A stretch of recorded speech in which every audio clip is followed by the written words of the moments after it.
take a male in the business world who has ideas and opinions and has climbed up the corporate ladder and shares his opinion and gives people directions and tells people when they're wrong, what do you consider them? Leader, successful, an employer, a boss, an industry leader. You take a woman who is successful at work and has opinions and forcefully shares them and leads other people and tells other people when they're not doing it right, and what do we call her? Successful. We don't call her successful. That's I do. Okay? As society, we call her a bitch. Okay? Now, we have very different. No, and to say that it's not true is completely disingenuous. You take the same actions and you put them by a different gender, and one is celebrated and one is vilified. The same actions. Okay? And to say that that's not true means you're living in your stone cave. What about Trump? What about Trump? He's a very loud and opinionated man, and pretty much everybody's very vocal about their hateful opinions. Correct. He's a horrible person. Yeah, I'm not arguing that. He's a horrible person. This is not a conversation about politics. Okay? Oh no, it really is. Oh great. Here we Oh go. come on, think about it. You have a person who you go take a look at politics. You have a woman running for president who has a platform and a direction and is loud, and she's vilified by her opponents as being a bitch. Right? You have somebody who goes through and celebrates the denigration of women and of minorities, and he is celebrated as a hero and a populist in speaking for America. If you disagree with my statement, I point you to the video evidence. Okay? Now, this is the society that we live in. Double standard. We have latent double standards in our society across the board, regardless of what the position is. If it's a work position, if it's there's the bar. Yeah. I also see a double standard where there's video evidence of Hillary saying some of the same things that Donald Trump has said. Hillary Clinton says, I go up to women and grab them in the pussy. No, I'm not saying exactly word for word. Some of the same things I said. Some of the same. Yes, sir. I do.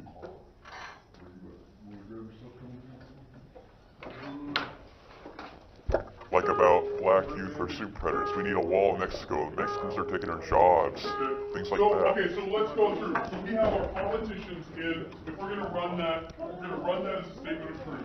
Well, look, I voted numerous times when I was a senator to spend money to build a barrier to try to prevent illegal immigrants from coming in. And I do think you have to control your borders. Mexican government's policies are pushing migration north. There isn't any sensible approach except to do what we need to do simultaneously, secure our borders with technology, personnel, physical barriers if necessary in some places, and we need to have tougher employer sanctions, and we need to try to incentivize Mexico to do more. If they've committed transgressions of whatever kind, they should be obviously deported. I am, adamantly against illegal immigrants. Certainly, we've got to do more at our borders, and people have to stop employing illegal immigrants. Come up to Westchester, go to Suffolk and Nassau counties, stand in the street corners in Brooklyn or the Bronx.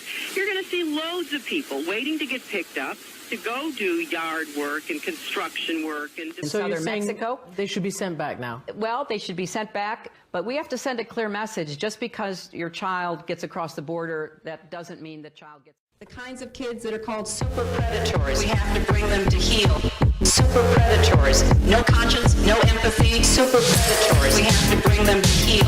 Super predators, no conscience, no empathy, super predators, super predators, super predators, super predators, super predators. We are a nation of immigrants, but we are also a nation of laws. It is wrong and ultimately self-defeating for a nation of immigrants to permit the kind of abuse of our immigration laws we have seen in recent years, and we must do more to stop it. That's where she says he beat and raped her.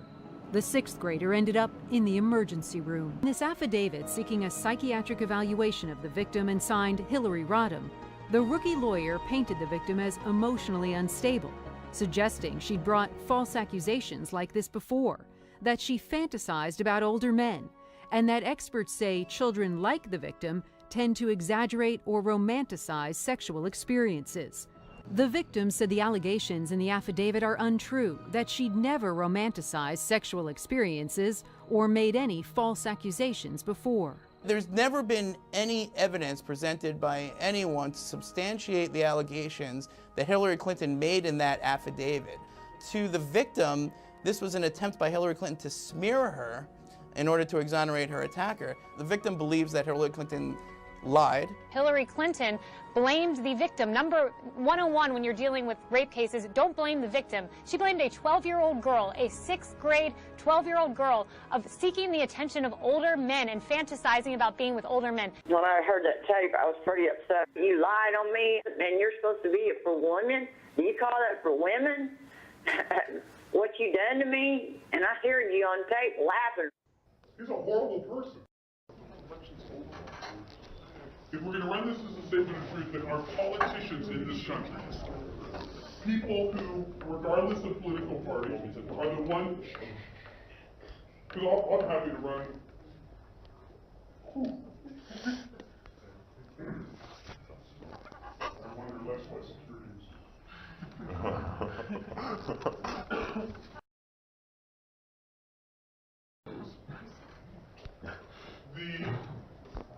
If we have our politicians in this country, regardless of party, looking at ideas that promote tension, either from the concept of the super predator comment from the 1980s, or from the concept of building a wall,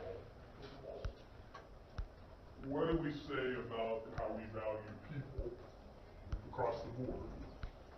Okay?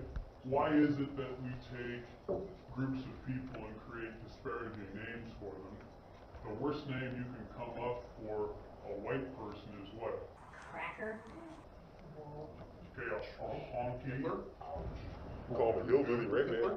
Right. We can call him xenophobic. Okay? 90% of the population doesn't know what the hell xenophobic means. Right? It means fear of something strange or different or foreign. Just like Okay? You can call somebody, you can call a white person misogynistic if they're male, which means they value men over women. Okay? Okay, but the question is, None of those words hold any power.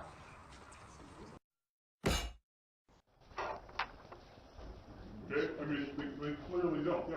What about that incident in Chicago where that disabled kid was kidnapped and was tied up, cut in the head, the skull cut away, and he was being called things like, You stupid crack girl, you. racist white piece of, does that mean something?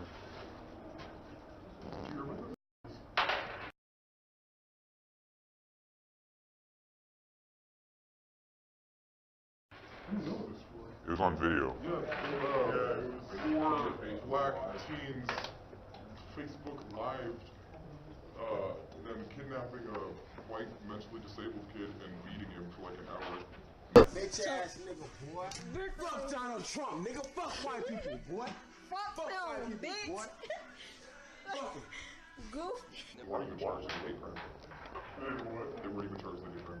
They Yeah. were spelling racist comments and saying they were doing this because of his race and his political opinions. And CNN said it wasn't hate speech. Right? The court ruled it not as hate speech. They went to jail, but not for hate speech.